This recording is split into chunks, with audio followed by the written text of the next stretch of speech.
So I suspect there may be some questions from the people at the table, some responses. It's hard to know how to respond to Neil ever, but the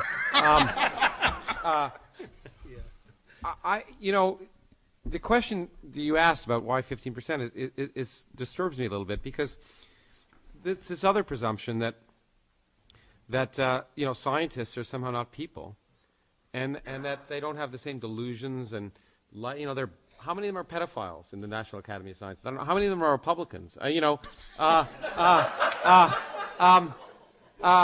so it would be amazing, of course, if it were zero. That would be the news story. But the point is, I don't think you'll expect any of them, in general, to have their religion, for them to view their religion as a bulwark against science, or to view the need to fly into buildings, or whatever the point is. So the delusions or the predilections of individual scientists are important to recognize, that scientists are people, and they're full of delusions about every aspect of their life as everyone else. We all make up inventions so we can rationalize our existence and why we are who we are. But Lawrence, if you can't convert our colleagues, why do you have any hope you're going to convert the public?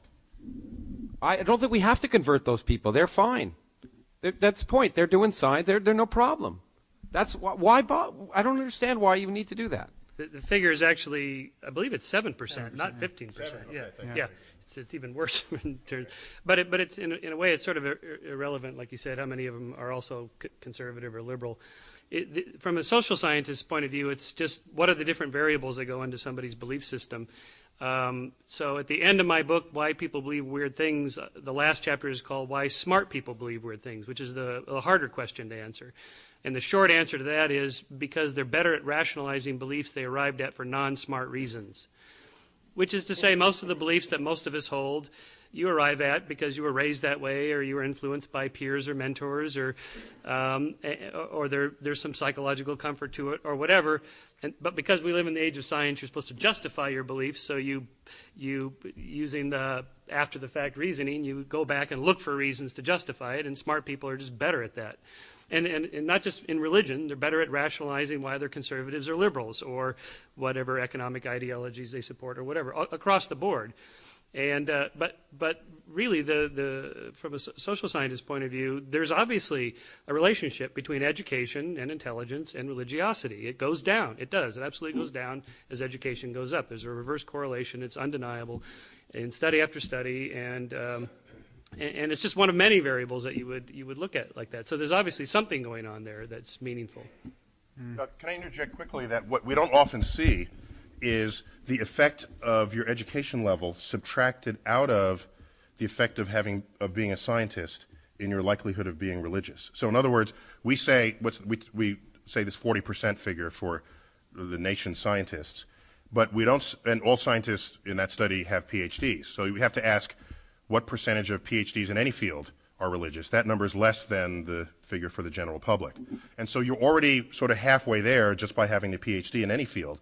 And now you ask, what effect does being a scientist have on it? And it's a smaller effect than we're otherwise granting it, if you don't otherwise cite the being educated effect. I think it was the engineers of the scientists were the most likely to believe, wasn't it? Yeah, and mathematicians were high up. Biologists were the least likely to believe. Yeah. Another thing that was interesting in that poll was that physicians were more likely than scientists. 60% of U.S. physicians believe in a personal God. I think that probably shouldn't be surprising, simply because physicians are the people who have to tell people all day long that they're going to die, or they tell the family that their family member is going to die. And I think death is very much central to this. This what is otherwise quite an astonishing feature of our discourse, that so many people believe the preposterous. I mean, there is no story that is going to so totally inure you to the tragedy of the death of your own child better than the story that she has been taken up to be with Jesus again, and you're going to see her in a few short years. And so these religious myths are paying enormous dividends, emotional dividends for people. And I think it is the job of science to present a fully positive account of just how we can be happy and in this world and reconciled to our circumstance. One which, the alternative that religion is essentially offering people in that situation is the alternative to learning how to grieve. I mean, rather than learn how to grieve as children, we learn how to believe that death doesn't exist, or is in some cases a good thing, the best thing that could possibly happen to you as you get in this cult of martyrdom. But one thing I think we should call attention to here is something that Michael brought up in his talk, is that there's a difference between, in a context like this, calling a spade and really calling delusion, and doing it across the board in every social situation where you become this boorish character who, you get into an elevator and you see someone with a cross around her neck and you lurch toward her and try to take away Jesus in that moment. This is not something that anyone, I think, is advocating. I'm probably one of the more strident people here, and I'm not advocating that.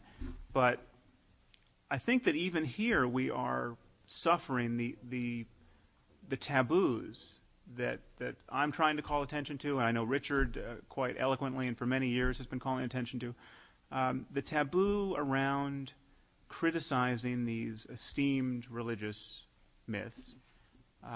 We can laugh at a belief in Zeus, but we can't laugh at a belief in Allah or the biblical God, even here. And I just want to point out that, I mean, our situation is so uncanny. I mean, we have a world that has been shattered by literature, and I think we have to marshal an emotional response the same response we would have if we woke up in a world tomorrow where, all the violence in the Middle East, all the bloodletting, all the wars and threat of future war was born of rival interpretations of the plays of Shakespeare, where the Jews like King Lear and the Muslims like Hamlet, and they're willing to blow themselves up in crowds of children over the difference. Okay, that seems like an impossibly bizarre world to live in, and yet that is exactly the world we are living in. And if we could come face to face with that strangeness, I think we wouldn't be wasting much time wondering about whether there is a conflict between religion and science. One thing I'd like to do at this point, the idea at this point is I would like to actually get some audience comments, because I think we've gone on long enough. I think I see a lot of people looking there agitated, wanting to say something. So we could just take a few audience comments, and then we'll have Stephen Weinberg lead us into lunch, moving on to the If Not God, Then What section, just a brief thing to think about over lunch. And then after lunch, we'll come back with Joan, with Carolyn Porco, and a couple of others to go and discuss those issues. But I think it'd be a good idea to get some interaction from you all, because I think you've been sitting there wanting to say things for quite a while. So, Mahzarin. So it seems to me that, you and we agree on what the problem is, but there seem to be... yourselves? Pardon me. Oh, I'm Mahzarin Banaji from the Department of Psychology at Harvard. You all agree on so many basic assumptions. Where the differences lie, it seems to me, is in how we ought to treat those who think so differently from us. And so my question to you is, given that there have been ways in which propaganda machines have been set up in the past to convert large groups of people, and we've known how to do that effectively in certain parts of the world and not as well in others, is there something about the scientific agenda that sort of handicaps us in a particular way? In other words, if the Warren Buffett, Bill Gates Foundation were to give you the $30 billion that is now only half their endowment, what would you want to do with it to bring about change in the manner in which you see it appropriate? Let me give you one quick answer. I mean, I spend a lot of time in the public arena now, and scientists are particularly handicapped because you don't deal with lies very easily. The amazing Randy did a wonderful example of, he had two assistants who he got to go into a ESP testing laboratory, and he said, fool them. And if anyone ever asks you if you're cheating, say, yeah, I'm cheating. And, of course, the study came up with two wonderful examples of people at ESP. And the reason the scientists never, you presume that there's an honest discussion. And in the public domain, in the domain of public relations and politics, which is what a lot of this is involved with, vitally, you can't just assume that the truth is going to win out. You can't just assume, when I pick up a physics journal, physical review, I say, that's garbage, that's garbage, that's garbage. And a lot of it's garbage, but I don't spend my time writing articles saying it's garbage because I know it's going to fall by the wayside. But in the public domain, a lot of the garbage isn't going to fall by the wayside. You have to actively create a public relations campaign. You have to think about sound bites, and you have to become an evangelist. And that's very difficult, I think, for much of the scientific community to do. It's not in their nature. And so I think there are inherent handicaps to combating certain well-funded groups whose existence is based on public relations and manipulating the truth. Well, if I had half the 30 billion, I would call the United States every week from my island and check in with the Skeptic Society and see how they're doing there.